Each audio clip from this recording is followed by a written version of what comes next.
I wanna try and take in all the highs, embrace them for more than a moment's time. I want you, please don't move when I push you away. I know I contradict myself some days, but will you ride the lows with me? Welcome to Mental Health News Radio. I am your host, Kristin Sunanta Walker. Our goal is to help discussions about mental health be a regular part of your daily life, no different than discussions about physical health. Mental illness can be a topic of discussion under the umbrella of mental health, along with so many other topics. This show is the original program on mentalhealthnewsradionetwork.com. Our network of shows are played in over 180 countries and cover more topics under that umbrella than you can possibly imagine. We were talking about mental health long before it became cool and popular to talk about, and thank goodness it has become so popular. We have incredible guests, advocates, patients, experts, people. Thank you for tuning in and enjoy our intro music, a song named Lows, written by Aubrey Toon. You can find her music at www.aubreytoone.com. That night when I started praying, I cried. Will you ride the lows with me? Will you ride the lows with me? When I'm down, my vision gets blurry. Hey, listeners, we have an incredible guest. His name is Aaron Wanserski, and he is a podcaster and also the video game outreach director, which is so cool, for the Center for Suicide Awareness. He's got a podcast on our network of the same name. Aaron, I'm so glad you're here. And how in the hell did you get such a cool job? Well, lots of luck, I guess, is the best way to put it. No, thanks so much for having me. So I guess everybody, when they talk about my title, they're like, video game outreach director. What is that? And it's really cool because basically I get to kind of talk and interact with the online / streaming / gaming developer communities. And I basically say, like, look, there's resources out there for you, because that's been such a topic, or at least an area that's been so far forgotten because they don't have, the necessary resources. So our executive director, her name is Barb Bigalki, she said, let's create something specifically for that group. So all of a sudden, now we're going to go way back into kind of how I got to this spot, because it all kind of flows together, and it's kind of a cool little, I guess, ending to it. But so when I graduated from high school, I wanted to go into law enforcement. So right out of high school, I went to the academy. I got my associate's degree, and sure enough, I was in law enforcement from 19, and I'm 34 now. So it was really kind of an awesome segue to what I wanted to do. So for the first couple of years of law enforcement, I did kind of like a CSO, we call it community service officer. So I was able to, take calls and do stuff, but it was never anything where I wore a gun. It was just kind of like the animal calls, traffic control, things like that. Something that's not threatening, of course. There's a Geico squirrel that's stopping traffic on purpose. Absolutely. Okay. Absolutely. Yeah. So I kind of learned how to do stuff like the radio and how to maneuver and multitask while you're in a squad. So I did that for a couple of years, and then I finally got some part-time gigs being a police officer in some very small towns up in Wisconsin.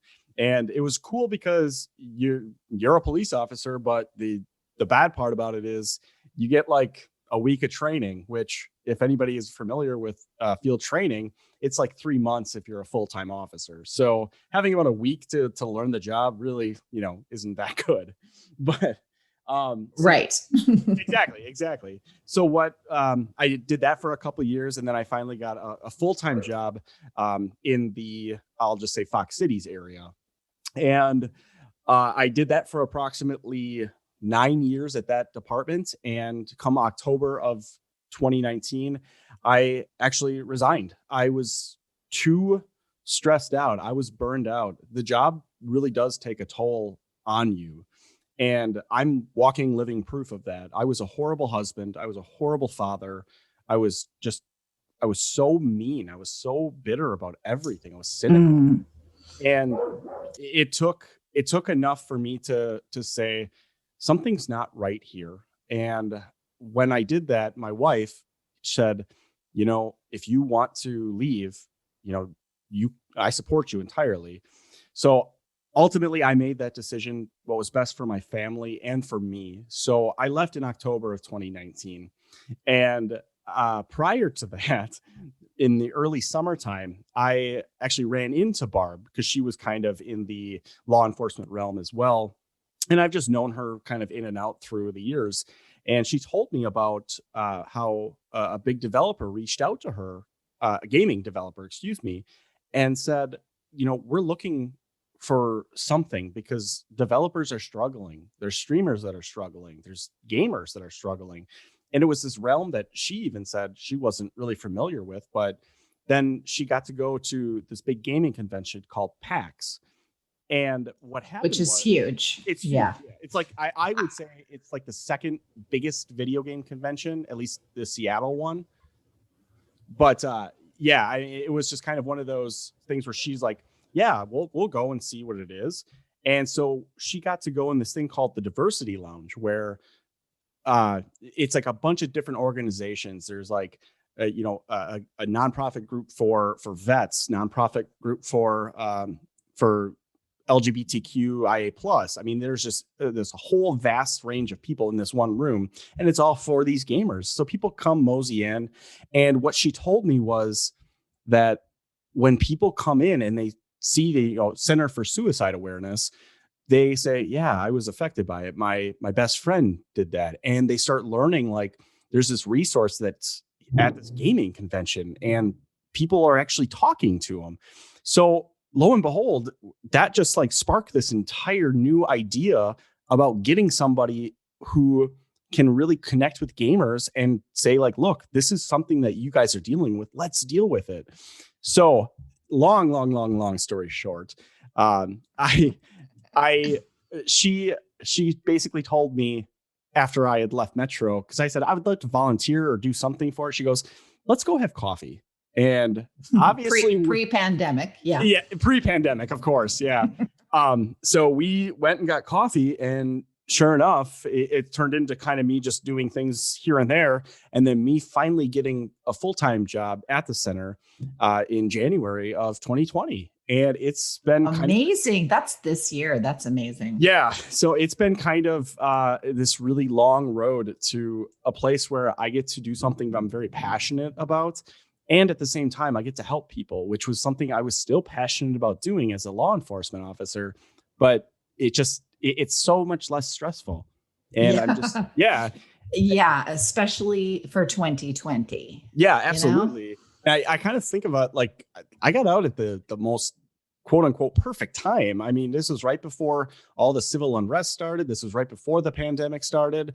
So I can't even imagine how stressed I would have been during this time if I was still doing it.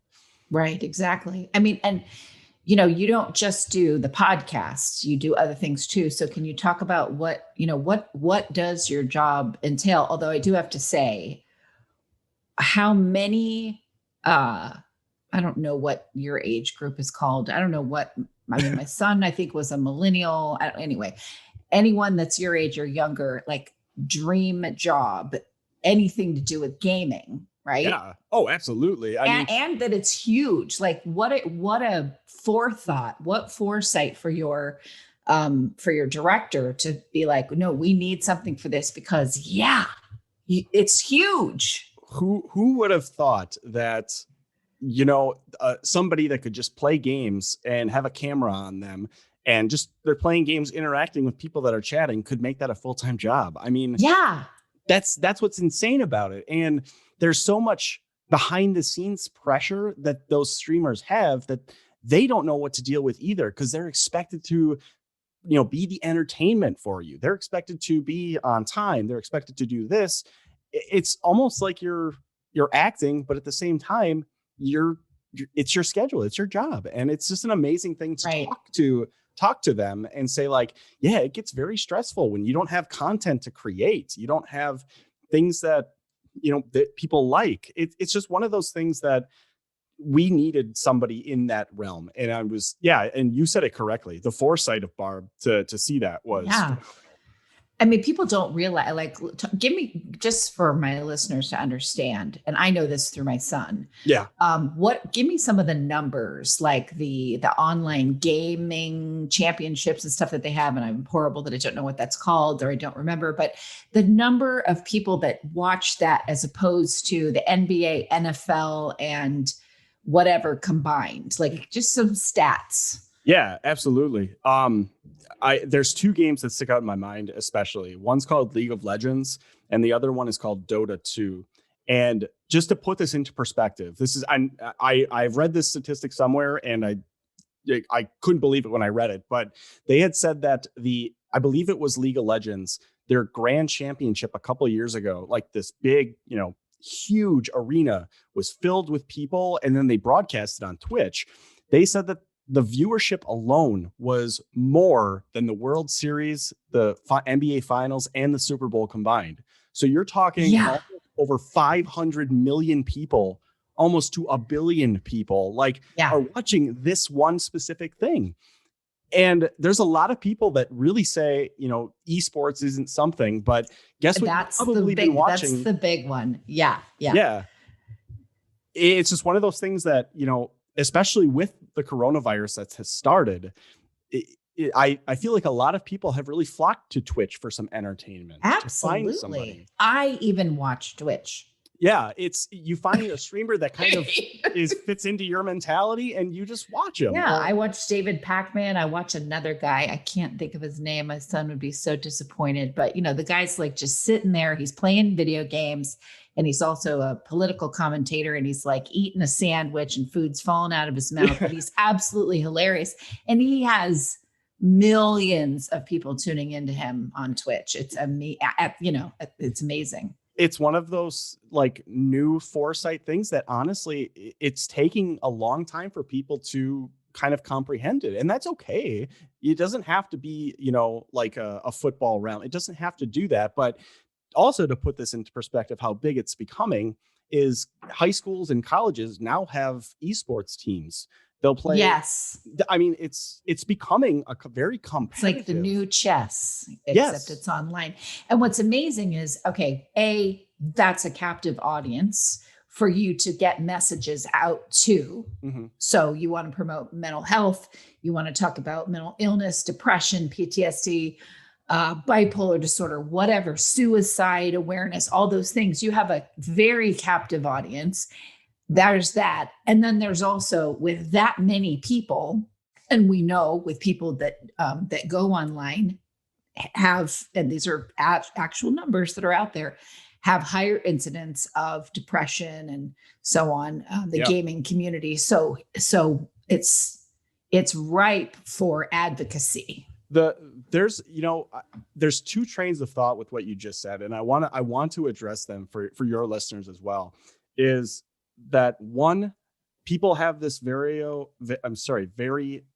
very narrow-minded view of a gamer. If you play anything on your phone, you're considered a gamer. That's right. You don't want to be considered. That's right. You play Candy Crush, you play Scrabble, whatever. Sorry, you're a gamer. That's right. Fall into that category. But also, the really neat thing is, gaming is not just sitting in your parents' basement playing anymore. I mean, I literally, since we've kind of quarantined and we've really kind of stayed inside, we haven't really gone out. I have such amazing close friends on our Discord where I interact with them on a daily basis, yet I have never physically met them in person, but I know everything about them. And it's just through a game. It's through something that's so simple, and it just breaks that awkwardness between people. It gives people something to focus on while you're making a very strong connection with somebody.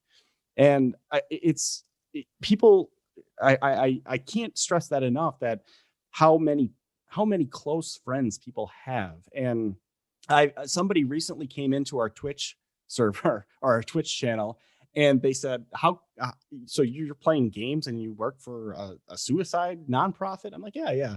And they said, I think it was a troll, to be honest, but what they said was, well, how do you justify you doing this? And, how is this competitive? How can somebody do this?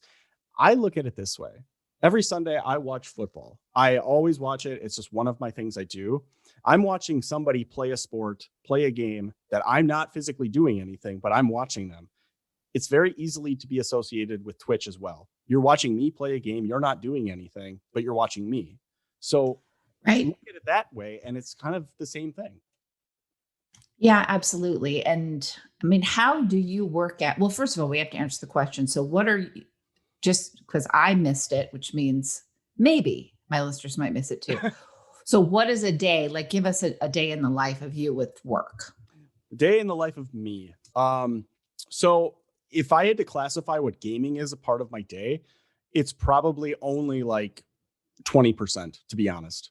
I think the podcast really is one of my main focus. But we also do so much training.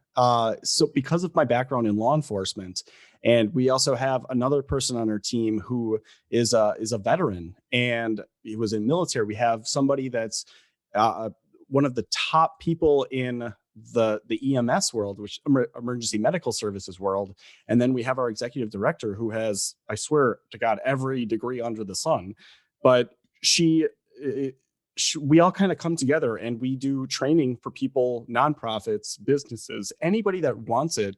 We'll give people the training for spotting signs of suicide, spotting signs of mental health. We recently got certified by the FBI Academy to train officer resiliency. And that's a huge thing right now. And they're really pushing for us to do that. I have to read this too, because I was texting my son. Yeah. He made me watch something on YouTube and then Twitch. Okay. And so I'm texting him as you're talking, going, okay, let me just read it off. Okay. Because this is just the conversation. I said, honey, I know you're at work. I'm on a show. You're my lifeline. I need your help right now. I said, what is that YouTube show where they talk in basements? He goes, no idea. The one you made me watch at Christmas. Basements? No idea. F word.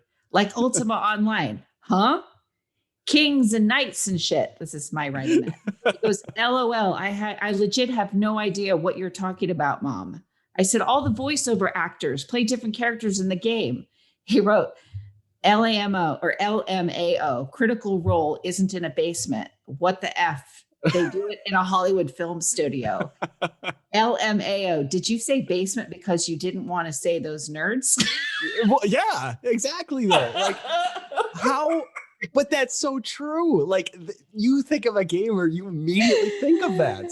And oh my God, it's so phenomenal. Like the stereotype of a gamer, everybody has that. They have that stereotype. Yes, but I do too. And I was a gamer. Okay. Yeah. I had the very first Atari. Oh, absolutely. I mean, totally a gamer. I'm like, just not a gamer now. Yeah. You talk about me. Like, I love gaming. Gaming is one of my favorite activities to do, but I also work out hardcore. I, play sports. I do things outside of it. I'm a husband. I'm a father. I'm all of these things. But for me and my mental health and my stress is relieved by talking with my friends on Discord and playing a game and just kind of having that little kind of connection with something. And people look at that and say it's a waste of time, but it's absolutely not.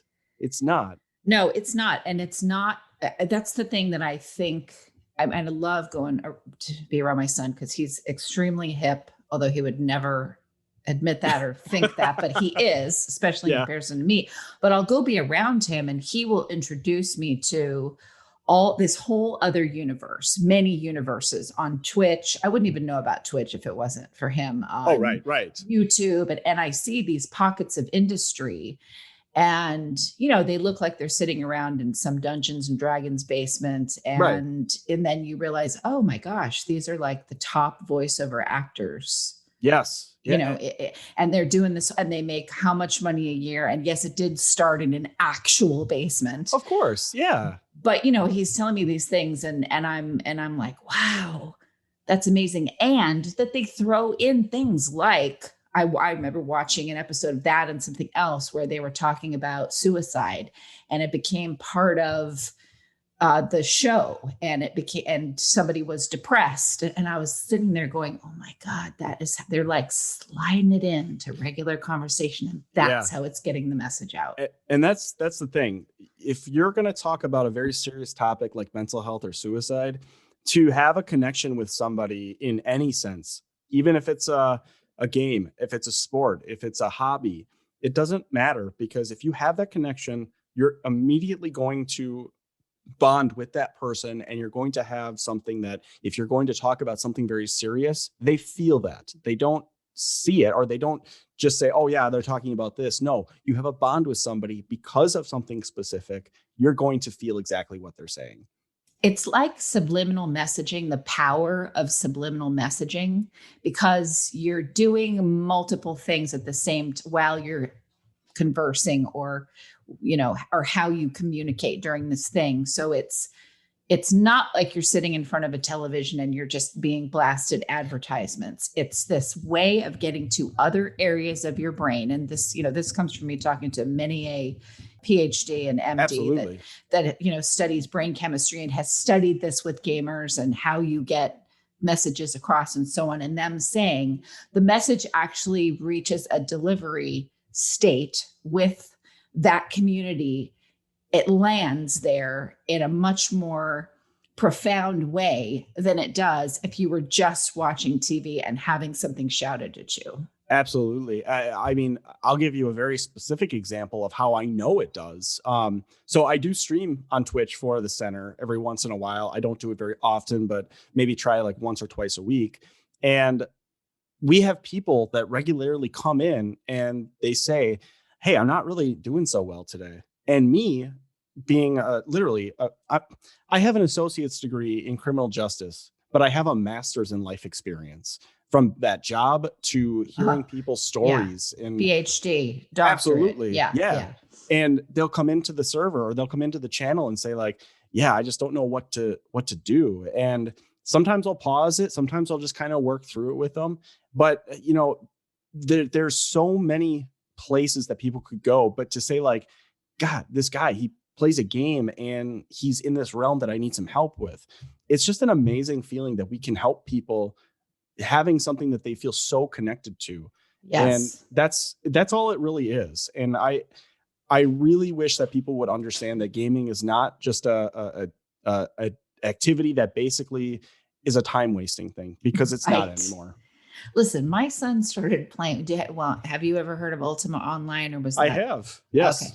Well, he started playing that at 11 years old. Okay. Okay. And so obviously that was the first, version of it and whatever. Right. He grew up with it, and that was how he learned to type 140 words a minute. That was why because you had to use the King's English or you were off the game. So he was he is still like, Mom, do not type me a text with with just an R and a U for you doing. Don't do it.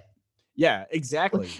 It's just you learn. You said it right. It's subliminal, and you learn different things. And to even give you another example, and this was one that I was even shocked to think of, but we had somebody that I was talking to that was retired from the military, and he was telling me a story about how he plays Call of Duty with his friends or his squad mates all over the United States, but not only the United States, who's serving in Iraq, who's serving in Afghanistan. He's playing with them and still able to communicate. And I'm thinking, that's a huge, huge, amazing thing to have, a support group that you trust. I know. I texted my son and said, have you ever played Discord? He goes, Mom, stop.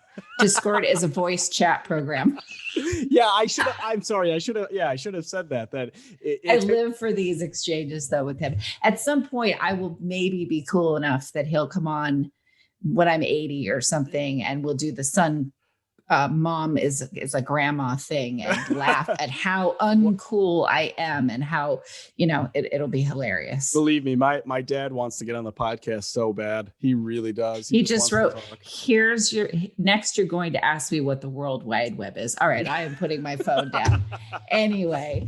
So, oh my God. But it's true. I mean, I never looked at it as a bad thing. I never, I knew I could see how much his IQ is really high. It's higher than his dad's and mine. And he was a super sensitive kid. So I knew that was a good place. The community of that was a good place for him to be in because it actually gave him a place to put this brain. Yeah. And this EQ that he had. And it was in a very supportive environment as he struggled with his own battle with depression and suicidal ideation. So I never looked at it like, oh, it's a basement activity, even though a lot of it's played in a dark basement, but you know what I'm saying?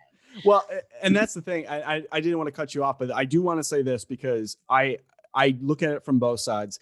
Gaming has very positive effects, but I also can say that it has very negative effects. Yeah, absolutely. And that, yes, you need to limit your time. You need to actually engage in other things. It can't just be the only tool on your tool belt. You know what I think about it too is all of these parents that went after the gaming industry and gamers and, oh, it's awful. And it's the same, except the volume was pumped up higher, but it's the same. TV is going to rot your brains that I heard. Right. And so what's interesting is now that there's Facebook and Twitter and TikTok and blah, blah, and everybody's using them and having issues, mental health issues and struggles because of their use of it across the board, all ages. I'm like, yeah, okay. Well, and that's exactly it. Like it was one piece that at the time it was the bad thing. Now it was, Facebook and cyberbullying and all of these things. And, the one thing, so I do give a training for mental health in video games. And there's a topic in there that I give an example of kindergartner or first grader comes home and they play Fortnite with their father for 6 hours a night, not doing homework, not doing anything. And I said, whose fault is that? Is that the game's fault or the father's fault? Right. That's the thing. I think responsible gaming and responsibility has to fall on parents as well. Yeah. And I mean, I've done many a talk at colleges and high school. We did a entire discussion about digital media addiction for all the high schools in Michigan. And one of the things I said was, or that our whole panel said was, as parents are screaming at their kids about, you're on your phone too much, social media, they're screaming as they're on their phone in their own Facebook. So it's like, you can't, I think it's sort of leveled the playing field, so to speak, when it comes to how much time is actually spent on the computer and on digital devices. And then now that we have COVID and we're in a pandemic and we're forced to do Zoom and we're forced to work this way, there has to be a whole different kind of a discussion around safe usage and signs to look out for and so on, because you can't get away from these things. Right. I mean, this is how we're connecting now with people, and you have to learn and you have to adapt to make it a part of your life, but also to disconnect and find something else that does not have a screen in front of you. And, you can connect with nature, you can connect with creativity, you can find other ways. But again, it's not one of those things that's just going to go away. It's just, we have to learn and we have to adapt.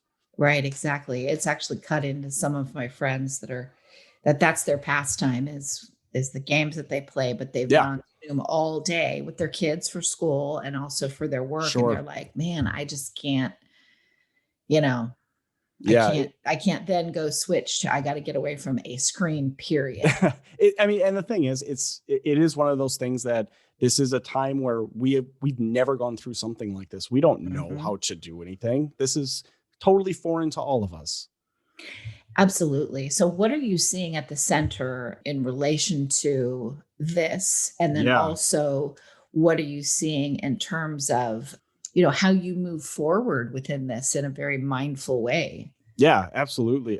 So the Center for Suicide Awareness is actually known for something called the Hope Line, which is it's a text-based emotional support service. So all somebody would have to do is text Hope Line to 741-741, and you're connected to one of our trained specialists free of charge to talk about any single issue. It doesn't have to be suicide. It doesn't have to be depression, anxiety. It could be a friend looking for information to help their friend with suicide or to help them with something. It could be financial Amazing. issues. It could be, a marriage problem. It's everything. So the point to that is I get to look at that data every single week, and I get to see what topics people are really talking Trending about. on. Yeah. Yes. And coronavirus has been top.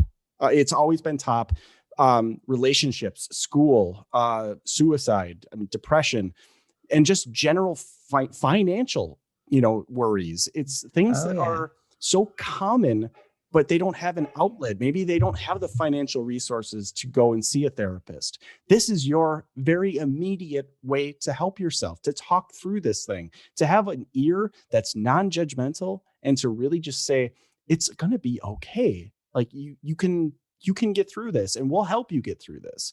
And it's just it's an amazing thing to see comments from people when we send out the survey afterwards, and people say, it was so nice to talk to so-and-so because they really made me feel like everything was going to be fine. So having this support has been so so amazing to have during the coronavirus. Yeah. And to see kind of how, I'm sorry, what was your second question? I lost my train of thought there. That's totally okay. It was actually, you actually answered it already about where you go from here, because you're doing that. I want to say, I wanted this when you reached out to me, which I think was through the amazing Dion Gonzalez with I Relate. Yes. One of our network sponsors, and they, the amazing things that they're doing. And what's so cool, and I had said this to Dion Gonzalez, was they're probably the only behavioral health or mental health organization that I know of that has a place on Twitch. Yeah, no, exactly. Like that's the thing though. And if you have ever met our executive director, Barb, if you've ever met her, she is one of the nicest, most accepting people that I've ever met. And if somebody comes to you and we don't know what to do, or if it's not in our realm of what we do, she says, well, let's try it. She's never said no to anything, to anyone. And Right. That's what's amazing is she takes these far out ideas and really just gives you the grace of God to just do what you can and try to make it work for that person. Yeah. Yeah. And again, the forethought to go, to tap into this space, which we forget when, we're in our little silos, that there are actually other silos out there. Yes. I always try to tell people, they'll say, why don't you put that on your website related to a podcast? And I'm like, listen, the website is window dressing. It's there to, call attention, to show up in searches, but no one from the universe of listening to a podcast is going to, there's nothing to click on while you're listening. It doesn't work that way. That Right. takes you to a website. Like everything is about that listening experience. It's a whole other universe. And I try to explain that to people. And then YouTube, whole other universe. And that there are these other places that you can go to spread a message. I think people they don't realize the enormity of what's out there. And this, the gaming space is so huge. People can't even wrap their head around how huge it is. No, they can't. And I invite anybody to look it up. Look up a League of Legends tournament and see how many people are watching something. It's unreal. But you know what? And we're so okay with, if you think this is, not a good idea for people, that's okay. You don't have to. we're not a cookie cutter organization. We're not. We Thank don't sit in meetings and just talk about how can we help people. No, we're actively doing it. We're giving trainings. Yes. So we're trying any which way to help every single person that needs help. That's so awesome.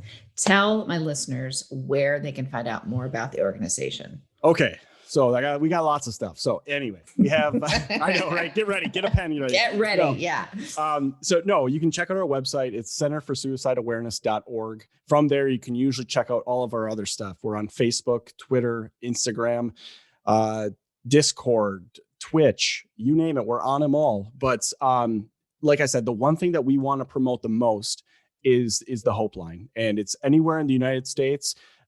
Little sneak preview. We actually are just going to be launching an international one very, very soon for the Hope Line. So, that's so cool. Yeah. So, but like I said, we're pushing that Hope Line to people, especially now. So again, if you're in any sort of struggle, any sort of crisis, or you have questions or anything, you can just text the word Hope Line to 741-741.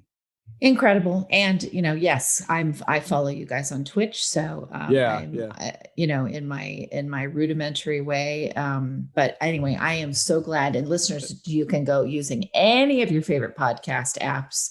Just look for Center for Suicide Awareness, and they come right up so you can tune into their amazing show. And you're a great host, Aaron. I have to say you're really good. And I've heard a lot. So, and thank you for that. And again, I guess the one last little thing I would like to say for your listeners is the theme of our podcast is everyone has a story. You don't have to be famous. You don't have to have anything that's special.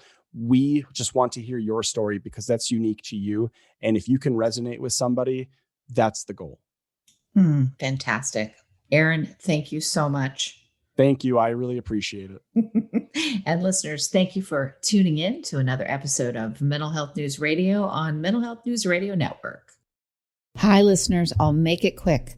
These are some really cool places that give discounts and other cool things for listeners of Mental Health News Radio Network. If you want to get amazing help with healing from narcissistic abuse, go to healfromanarcissist.com. If you want CBD products that are the best of the best, I use them myself, go to proze.com and use the code mentalhealth20, mentalhealth20. If you want to get daily perk ups that help retrain your brain to think more positively, go to perkupdaily.com. And also, just because this one's fun, snarkycandles.com. I guarantee you'll love them. Snarky with a Y, SNARKY candles.com. And don't forget, if you want to hear all the shows on the network about first responders, you can go to firstrespondernmentalhealthnetwork.com, and all of our shows that focus on narcissistic abuse, narcissisticabusehealingnetwork.com. Thanks for listening, and back to the show. But will you ride the low, low, lows with me? Will you ride the low, low, lows with me? One thing you can always count on at Mental Health News Radio Network and my show is that there will always be dogs around. Why? They are natural healers, excellent for your mental health. The original therapy dog Miles has something to say in just a moment. For now, please check out all of our amazing shows at mentalhealthnewsradionetwork.com and all your favorite podcast apps. Until next time, I'm Kristin Sananta Walker, and thank you for listening. And I can ride the low, low, lows with me. I can ride the low, low, lows with me. Till my vision clears up perfectly. I can ride the low, low, lows with me. Good boy.